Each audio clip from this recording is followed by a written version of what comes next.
देखो सबसे पहली बात, हाइड्रोलिक ब्रेक्स भी उसी प्रिंसिपल पर वर्क करता है जिस प्रिंसिपल पर हाइड्रोलिक लिफ्ट काम करती है। ये जो आपके सामने दिखाई दे रहा है ये हाइड्रोलिक ब्रेक का एग्जांपल है, ठीक है ना, आई मीन डायग्राम है। हाइड्रोलिक ब्रेक कैसे काम करता है उसको मैं भी समझाऊंगा, लेकिन पहले आप समझिए कि दोनों सेम प्रिंसिपल पर वर्क करते हैं, ठीक है ना। हाइड्रोलिक ब्रेक्स, ठीक है ना, आजकल गाड़ियों में जनरली हाइड्रोलिक ब्रेक्स इस्तेमाल किए जा रहे हैं, ठीक है ना। और हाइड्रोलिक ब्रेक्स किस तरह से वर्क करते हैं उसको समझना है। साइकिल में नहीं, ठीक है ना। साइकिल में कहाँ कोई बात नहीं, कोई बात नहीं, ठीक है। अभी सुनो सुनो, बस बस हो गया। सबसे पहली बात, आपको मैं कुछ टर्म इसमें दिखा रहा हूँ, बताता हूँ क्या क्या है। ये क्या दिख रहा है आपको? Brake pedal. ये कार के अंदर जो ब्रेक पैडल होता है उसकी बात कर रहे हैं हम लोग। कार में आप जनरली देखते होंगे ना, पैरों से ब्रेक लगाए जाते हैं, तो पैर में पैडल पे ब्रेक, ये ब्रेक पैडल है, हम इसको दबाएंगे, पुश करेंगे। जब हम ब्रेक लगाना होगा गाड़ी पर तो हम इसको पुश करेंगे, ब्रेक पैडल। ये यहाँ पर मास्टर सिलेंडर है, इसमें भरा हुआ है ब्रेक फ्लूइड। ब्रेक फ्लूइड मतलब वो फ्लूइड जो कि ब्रेक अप्लाई करने में हमारी हेल्प करेगा, समझ गए ना। वो फ्लूइड भरा हुआ है जो ब्रेक अप्लाई करने में हमारी हेल्प करेगा। हम यहां पर ब्रेक पैडल के ऊपर फोर्स अप्लाई करेंगे। ये यहां पर क्रैंक लगी हुई है, इस क्रैंक के थ्रू जब इस पर प्रेशर जाएगा तो ये इसको यहां से ऐसे दबाएगा, ऐसे, ये इसको ऐसे पुश करेगा, फिर ये इसको इधर की तरफ पुश करेगा। इसके पुश करने से ये जो लिक्विड भरा हुआ है, पास्कल क्या कहता है कि अगर आपने यहां पर प्रेशर अप्लाई किया तो ये प्रेशर जहां जहां ये फ्लूइड है, जहां जहां तक भी है, ये इनक्लोज फ्लूइड, पाइप के अंदर बंधा हुआ ये फ्लूइड जहां से जहां तक जा रहा है, हर जगह इक्वली प्रेशर ट्रांसमिट हो जाएगा। समझ में आ रही बात ना? इसका मतलब यहां पर आपने अगर 10 पास्कल का प्रेशर अप्लाई किया तो वो 10 पास्कल का प्रेशर हर डायरेक्शन में अप्लाई हो जाएगा। अभी मैंने ये सिर्फ आपको एक व्हील दिखाया है, एक। अगर किसी गाड़ी के चारों व्हील में ब्रेकिंग अप्लाई होती होगी तो चारों में ऐसे ही जाएगा। ये जो मैंने लिखा है इधर 2 अदर व्हील्स, इसका मतलब यहां से एक पाइपलाइन निकालेंगे जो दूसरे व्हील में जाएगी, समझ में आ रही बात ना। फिर ऐसे दूसरी पाइपलाइन निकालेंगे जो तीसरे चौथे व्हील में जाएगी। क्लियर है? ये हमने यहां अकेला एक व्हील लिया है। व्हील मतलब ड्रम, मतलब जिस पहिए पर ब्रेक अप्लाई हो रहे हैं उसकी बात कर रहे हैं। यहां पर ये है ब्रेक शू, ये जो आपको दिख रहा है इनको कहा जाता है, ये यहां से लेके यहां तक इनको ब्रेक शू कहा जाता है। ब्रेक शू मतलब समझ रहे हो ना, आपने अपनी साइकिल में जो देखे हैं जो गुटके से लगे होते हैं ना रबर के, उनको कहते हैं ब्रेक शू। वो ब्रेक शू ही होते हैं, लेकिन साइकिल के ब्रेक शू हैं, इसके ब्रेक शू अलग होते हैं। आपने बाइक के ब्रेक शू देखे होंगे निकाल करके, वो ऐसे ही होते हैं, ऐसे ही। वो बाइक के ब्रेक शू क्या होते हैं? ऐसे, इस शेप में, इसी शेप में होते हैं। वही तो जब हम ब्रेक लगाते हैं तो ड्रम पे चिपक जाते हैं ऊपर, वो ड्रम पे ऐसे चिपक जाते हैं, जिससे कि क्या कर देते हैं, ड्रम को रोक देते हैं। समझ में आ रही बात ना? तो अभी के लिए हमने क्या किया, ये जो सिलेंडर यहाँ पर फ्लूइड भरा हुआ है, जब मैं यहाँ प्रेशर अप्लाई करूंगा तो ये प्रेशर यहाँ भी अप्लाई होगा, और जब ये प्रेशर यहाँ अप्लाई होगा तो मेरे बच्चों मैंने 2 ब्रेक शू के बीच में, यहाँ 2 ब्रेक शू को आपस में क्लिप कर दिया और इन दोनों के बीच में एक स्प्रिंग लगा दिया। स्प्रिंग, स्प्रिंग क्यों लगाया बोलो? स्प्रिंग के बारे में तो तुमने बहुत पढ़ा है सर। पहले हम जब ब्रेक अप्लाई करेंगे तो एक डिफॉर्मिंग फोर्स अप्लाई होगा। ब्रेक अप्लाई करेंगे तो डिफॉर्मिंग फोर्स इस स्प्रिंग को खींचेगा। खींचने से ये जो ब्रेक शू है ये ऊपर और ये नीचे, मतलब ये जब ऊपर खींचेगा ना भाई, जब आप इस पे दबाव डालोगे लिक्विड अंदर जाएगा, लिक्विड अंदर जाएगा तो इसको ऊपर, इसको नीचे दबाएगा। तो ये जो ब्रेक शू है ये इस ड्रम से, ये ड्रम है बाहर, ये जो बाहर है ये ड्रम है, इस ड्रम से चिपक जाएगा और ये नीचे इस ड्रम से चिपक जाएगा। ये थोड़ा सा प्रांजल ने बनाते समय बहुत बड़ा बना दिया। ये जो ब्रेक शू थे ना इनको थोड़ा करीब करके बनाना था, यहाँ मतलब इधर करीब करके, मतलब जैसे ये गोल ड्रम है ना वैसे उसी शेप में ये गोल लेने थे। ये जो ब्रेक लाइनिंग है ये थोड़ा ज्यादा ले लिया हम लोगों ने। ब्रेक लाइनिंग का मतलब समझ लो ना, मतलब वो बीच का वो हिस्सा, ड्रम और ब्रेक के बीच का वो हिस्सा, जब आप चलाना चाहते हैं गाड़ी को तो वो हिस्सा जो फ्री हो जाता है। जब आप ब्रेक हटा दोगे तो ये वापस अपनी जगह पे आ जाएंगे। तो अब ड्रम और उसके बीच में गैप होना चाहिए ना, तभी तो ड्रम घूमेगा आराम से। बहुत माइनर होगा, ठीक है ना। वो मैंने वही कहा कि ये ज्यादा दिखा रखा है यहाँ पर, ठीक है ना। उतना ज्यादा नहीं होता, बहुत माइनर सा होगा, ठीक है, क्योंकि इतना ज्यादा होगा तो इसको तो दबाने में हालत खराब हो जाएगी। समझ में आ रही बात ना?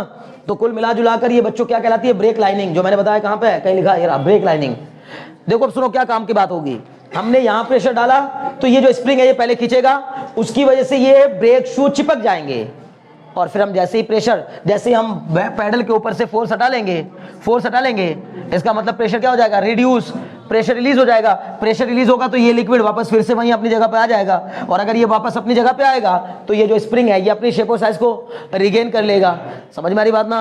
और शेप और साइज को रिगेन करेगा तो ब्रेक शू अपने आप वापस आ जाएंगे, कंट्रोल हो जाएगा खुद ब खुद, ठीक है ना। समझ में आ रही बात ना?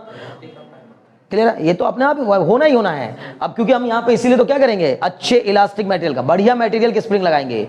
अब यही सब समझने वाली बात है। मैं बार बार आपसे कह रहा हूँ कि हमें ऐसा लगता है बस कि वैसे ही बस महंगी हो गई ये चीज़ें, ऐसा नहीं है भाई। वो जो पार्ट्स आपको ना, जब जितनी बड़ी गाड़ी उसके पार्ट्स उतने महंगे क्यों मिल रहे हैं, क्योंकि उसके पार्ट्स वाकई महंगे। हर चीज़ उसी हिसाब से बनाई जाती है, समझिए ना। कॉस्ट केवल एक चीज़ से नहीं बढ़ती, बस खाली डिजाइनिंग से बढ़ गई है। कॉस्ट उसके अंदर लगे हुए मटेरियल से बढ़ती है। तो हम जो स्प्रिंग यूज़ करेंगे, एक हमारे घर में नॉर्मली एक पेन का स्प्रिंग है, नॉर्मली यूज़ करने वाला स्प्रिंग, तो पेन में जो स्प्रिंग यूज़ होगा वो यहाँ नहीं यूज़ करेंगे। समझ में आ रही बात ना भाई? पेन वाला स्प्रिंग तो थोड़े दिन में क्या हो जाता है, आपने देखा होगा, खराब हो जाता है। बहुत दिन तक आप ऐसे cut cut cut cut cut cut करते रहो, कुछ दिन बाद क्या हो जाता है, वो बेकार हो जाता है। समझ गए ना क्या? अरे है तो ये देखो यहाँ ना, ये करती रहती है पूरे टाइम। अब देखो ये हो रखा है खराब, ये हो गया, देखो दिख नहीं रहा। अरे यार देखो, अरे यार अरे यार, ये अब देखो नीचे है, ये देखो अब नीचे आ रहा जा रहा ना अब ये। लेकिन इसके बाद ये यार, अब देखो अब ये हो गया टाइट है ना। अब ऐसे ही सही स्प्रिंग, ठीक है ना, ये देखो ठीक है। लेकिन ये स्प्रिंग कुछ दिन बाद खराब होना ही होना है, क्योंकि ये इतना बढ़िया मटेरियल का नहीं बना होता भाई। क्योंकि पेन की लाइफ कितनी है, अब उतनी पेन की तो उतनी लाइफ नहीं है कि हम उसमें स्प्रिंग इतना बढ़िया लगा दें, ठीक है ना। तो पता लगा जितनी कीमत पेन की नहीं है, उससे ज़्यादा कीमत का स्प्रिंग लगा उसमें, ठीक है ना। तो ये नहीं करना है। बोलो बात समझ में आ गई कि नहीं? बना लो डायग्राम जल्दी से, जितनी जल्दी हो सके, ठीक है ना। फिर मैं लिखवा देता हूँ। एक सवाल पूछा किसी स्टूडेंट ने कि सर ये जो ब्रेक फ्लूइड है, यहां से लेकर यहां तक ये पूरा भरा होता है क्या? हाँ, ये जितना ज्यादा भरा हो उतना ही बेहतर है। क्यों? जितना ज्यादा ये भरा गया होगा उतना ही इस पाइप में से एयर बाहर आ गई होगी। अगर एयर बाहर नहीं आई है, एयर बबल्स हाइड्रोलिक ब्रेक के लिए बहुत डेंजरस होते हैं। एयर बबल्स समझते हो? इस फ्लूइड के बीच में अगर बबल्स बन जाएं, एयर के, हवा के बबल बन जाएं, तो वो बहुत डेंजरस हो सकते हैं हाइड्रोलिक ब्रेक के लिए। क्यों? क्योंकि जब मैं इस पर प्रेशर डालूंगा तो बीच बीच में जो एयर बबल्स होंगे वो उसको क्या नहीं जाने देंगे, प्रेशर को वहां तक ट्रांसमिट नहीं होने देंगे। बीच में एयर बबल, समझ पा रहे हो मेरी बात? मैं क्या बता रहा हूं? एयर का बबल अपने आप में अच्छा खासा प्रेशर झेल जाता है जब बीच में आ जाता है, जब ट्रैप हो जाता है, जब बीच में फंस जाता है। नहीं समझे? कंचे के अंदर जो एयर बबल होता है ना, आप कंचे को पटकते रहो ऊपर नीचे, हवाई तो है, वो हवा का ही तो बबल होता है। जो आप कंचे में अंदर कभी देखते हो कि नहीं? कंचे देखे हैं, उसमें अंदर आपको दिखता होगा कभी कभी, ऐसा लगता है अंदर कुछ फंसा हुआ है, या अंदर इसके अंदर मतलब कुछ डिजाइन बने हुए हैं। वो डिजाइन किससे? हवा के बने होते हैं। वो जब वो बनाया जाता है ना, कंचा बनाया जाता है, तो उसमें एयर ट्रैप हो जाती है, तो वो एयर बबल्स ही होते हैं जो अंदर रहते हैं उसके। लेकिन आप कंचे को ऊपर नीचे फेंकते रहिए, वो एयर बबल निकलता नहीं है, ट्रैप हो गया क्योंकि अंदर।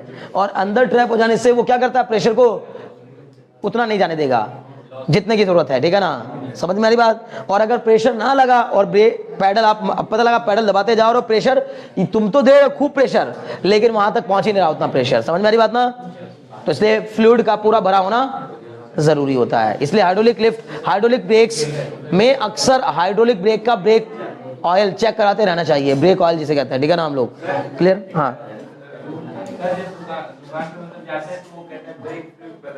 हाँ बिल्कुल।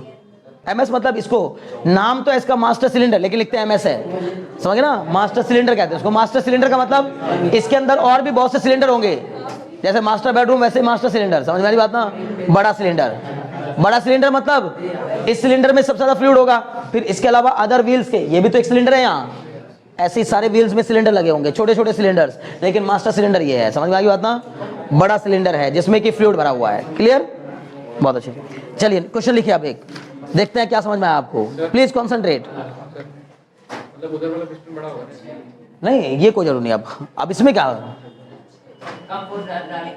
कम फोर्स से अब किसका कोई लेना देना नहीं है। ये कोई लिफ्ट का काम थोड़ी कर रहा है, हम इससे लिफ्ट का काम थोड़ी ना ले रहे हैं। लिफ्ट, अच्छा एक बात बताओ, लिफ्ट का काम क्या है? हैवी ऑब्जेक्ट उठाना। और हैवी ऑब्जेक्ट उठाने के लिए अगर हमने हैवी लोड डाला तो फायदा क्या हुआ हमें उस ऑब्जेक्ट उठाने का? तो लिफ्ट में हम चाहते हैं कम लोड डालकर हैवी वेट उठाया जा सके, वो लिफ्ट का अलग कहानी है, लिफ्ट, ठीक है। ये ब्रेकिंग है। ब्रेकिंग में किसने कहा है कि हमें लिफ्ट करना है किसी चीज को? ब्रेकिंग में तो बस क्या, इसमें आप ये कहो ना कि सर मुझे समझ नहीं आ रहा इसमें पास्कल लॉ कहां लगा। उसमें तो समझ में आ गया कि पास्कल लॉ कह रहा है इधर का प्रेशर उधर का प्रेशर क्या होगा, आपस में इक्वल होगा। उसकी वजह से हमने पता कर लिया कि लोग मतलब कम वेट डालने पर भी ज्यादा वेट को लिफ्ट कराया जा सकता है। हो गया, समझ में आ गया? सर यहां कहां अप्लाई हो रहा है पास्कल लॉ? पास्कल ही तो अप्लाई हो रहा है। अगर वो ना अप्लाई होता तो हम क्यों कहते हैं ये बात कि हम यहां पर, हम तो प्रेशर यहां डाल रहे हैं ना, बल्कि सही मायने में तो हम यहाँ डाल रहे हैं, हम तो पैडल को दे रहे हैं ना फोर्स, फोर्स तो हम पैडल पे लगा रहे हैं, पैडल पे आपके पैर से फोर्स लगा, वो फोर्स यहां तक आया, उस फोर्स ने इसको ऐसे प्रेशर दिया, अब ये प्रेशर यहां लगा लेकिन ये इक्वली ट्रांसमिट हो जाएगा हर जगह। पास्कल का कहना ये तो था कि आप इस पार्ट पर प्रेशर अप्लाई करिए लेकिन वो यहां नहीं रुकेगा, वो सब जगह ट्रांसमिट हो जाएगा, वो इधर भी जाएगा, इधर भी जाएगा, इधर भी जाएगा। समझ में आई बात ना? In every direction. Pascal's law कहता है कि किसी भी एक इनक्लोज्ड फ्लूइड के ऊपर इंक्रीज प्रेशर डालने पर वो प्रेशर उस फ्लूइड के हर एक पार्ट पर इक्वली ट्रांसमिट हो जाता है, हर एक पार्ट में इक्वली ट्रांसमिट हो जाता है। In every directions equally undiminished transmit हो जाता है, बिना घटे बढ़े क्या हो जाता है, वो इक्वली ट्रांसमिट हो जाता है। समझ में आई बात ना? तो यहां प्रेशर डालोगे तो यहां प्रेशर मिलेगा। ये फायदा किसकी वजह से हुआ? पास्कल्स के लॉ की वजह से हुआ। क्लियर होगा अभी? नहीं, उसका दूसरा ब्रेक होता है, ठीक है ना? हाँ हाँ, क्या चीज भाई मेरे प्यारे, आप ऐसे क्यों सोच रहे हो? हर गाड़ी में हाइड्रोलिक ब्रेक होते हैं, हर गाड़ी में हाइड्रोलिक ब्रेक नहीं होते, ठीक है ना? समझ मेरी बात ना? बहुत सारी गाड़ियां अभी तक तो, अभी ये तो रिसेंट केस है, ये बहुत पुराना केस नहीं है, ठीक है ना? मोस्टली गाड़ियों में कैसे ब्रेकिंग आती है? Mechanical braking. जो हमारी बाइक होती है, बाइक में कौन सा हाइड्रोलिक ब्रेक लगा रहे हैं? वहां भी मैकेनिकल ब्रेकिंग है। मैकेनिकल ब्रेकिंग में क्या होता है, कई बार जनरली आपने बहुत ज्यादा तेज गाड़ी दौड़ा रखी है, बहुत देर से गाड़ी चल रही है, ड्रम आपका बहुत गर्म हो रखा है, कोई भी चीज जब चलेगी ना, रगड़ खाएगी तो क्या हो जाएगी? फ्रिक्शन के कारण गर्म हो जाएगी, हीट प्रोड्यूस हो जाएगी। आपकी गाड़ी का जो ड्रम है वो बहुत ज्यादा हीट हो रखा है। और जो आपके जो ब्रेक शू होते हैं, ये जनरली क्या होते हैं, ऐसे होते हैं जैसे आपने देखा गत्ते जैसे लगते हैं, देखने में गत्ते जैसे, रेगमाल टाइप होते हैं, जैसे रेगमाल नहीं होता है उस टाइप का, ठीक है ना? तो ये ब्रेक शू जो है गर्म होकर के, ड्रम आपका बहुत ज्यादा गर्म हो रखा है, जब आपने ब्रेक लगाए पता लगा कि इतना गर्म ड्रम था कि हल्का सा मेल्ट होकर उसे चिपक गए, तो वो ब्रेकिंग। अब आप कह रहे हो सर ब्रेक चिपक गए हैं, इसको कहते हैं ब्रेक चिपक गया। समझ में आई बात ना? एक कहानी। दूसरी कहानी, कभी कभार कोई ब्रेक अप्लाई करके छोड़ दिया गाड़ी को, हमने ब्रेक अप्लाई करके छोड़ दिया, उस पर क्या आ गया? कोरोजन आ गया। कोरोजन की वजह से क्या हो जाती है, चीजें आपस में चिपक जाती हैं, जुड़ जाती हैं। बोल्ट खोलना मुश्किल हो जाता है अगर कोरोजन आ जाए, ठीक है ना? अगर जंग आ जाए तो एक बोल्ट को खोलना मुश्किल हो जाता है। समझ में आई बात ना? तो ये कहानी है, और कोई बात नहीं, ठीक है ना? लिखिए क्वेश्चन, बहुत काम का क्वेश्चन है। ए हाइड्रोलिक 6 बज गए? ओके ठीक है, तो आज के लिए मुझे लगता है इतना काफी है। नेक्स्ट क्लास में मिलेंगे और ये कॉन्सेप्ट पढ़ेंगे, ठीक है ना?